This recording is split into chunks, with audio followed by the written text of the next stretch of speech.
Bill O'Reilly is smart and knows what Trump has to do to win. He actually has a 10-point plan. He's here with his top 3, so you have to go to BillO'Reilly.com to get the rest. Good tease. So, nice to have you. What do you know? I know a lot, Cuomo, and you'd be very wise to listen very closely. So, Hunter Biden and Hunter Biden and Donald Trump have one big thing in common. Do you know what it is? They both like crack cocaine. Ooh, that's a libel suit right there on you. I had a question mark at the end of it. They're both playing the victim. And they use that victimization to persuade their people that, hey, this is an injustice toward me. So Donald Trump benefited from doing that. No question he did. He raised $100 million, and he's going to need $1 billion. Republicans will need $1 billion to win. And $100 million in less than 2 weeks, pretty good haul. But now Donald Trump has to change. In anticipation of the debate, he has to go from personal grievance into policy. Here are the problems that Americans are concerned about, and here's my specific solution. So your producer asked me to come up with the top 3, and as you rightly pointed out, I have 10. But I want to tell everybody the reason I did this, I don't usually do this. I don't endorse candidates. I'm not involved with promoting campaigns. That's not what I do. I've never done it. All right? But I feel that Joe Biden is such a harm to the nation, is so compromised in every way, that 4 more years of Mr. Biden will be catastrophic. I don't know what 4 years of Donald Trump will bring, but the past 4 years, when he was in office, he did a pretty good job, in my opinion. Just my opinion. All right, so Donald Trump, number 1, has to address inflation because Americans don't understand what inflation is. They know they're paying 30% for almost everything, more than they used to under Trump. Trump's got to go out and say, look, here's how I'm going to bring it down. Here's how I'm going to bring prices down to what we had when I was president, and lay it out. Okay, that's number 1. Number 2, then he's got to address the border, but not the way you think.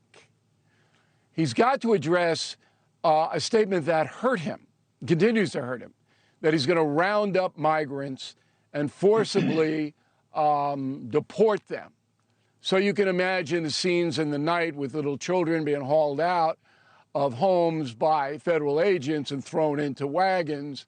No, you can't do it. Americans of all political beliefs will not accept that. Got to clarify that, okay? He's got to say, look, we got about 12 million people who shouldn't be here. They didn't go through a legal process. It's not their fault a lot of times. The Biden administration was absolutely derelict in letting them in. They seized upon it because they're poor and destitute and desperate. I sympathize with that. So here's what we're going to do with those people. And he comes up with a plan, all right, a humane plan. Then the third one is Israel-Hamas, because that's hurting Biden big time. And Biden doesn't know what to do about it because he doesn't really care about it. So Trump has got to come out very forcefully and say, if I'm president, here's how I handle the Israel-Hamas Gaza situation. He does those 3 things before the debate. He can bring that in. Biden's not going to have anything. He's going to attack Trump. You said the blood of the nation is going to be worn down by the usual stuff we've heard a million times. Trump comes in a disciplined policy way. It's over. The election is over. Trump will win. Why are you so confident? Because Biden has nothing. It's like a guy hitting 150, okay, on a Major League Baseball team. And for the last 4 years, he's hit 150. You know, I listened to your segment with your 2 guests, and I mean no disrespect. But you should label that segment, people believe what they want to believe. I mean, to have a guy sit there and go, Joe Biden has been a great president, he's done this, he's done that. And look, when 60 to 70% of Americans say that's hooey, that's the word of the day, hooey, all right, and you say it isn't, you just believe what you want to believe because you're a partisan. That's not what I do for a living. So I don't believe that Biden has any policies to fix anything. All right? And if Trump does bring in policies that are realistic, he will overwhelm Biden. Be the first time we've ever seen Trump do anything like that, by the way. Hey, thank you for watching.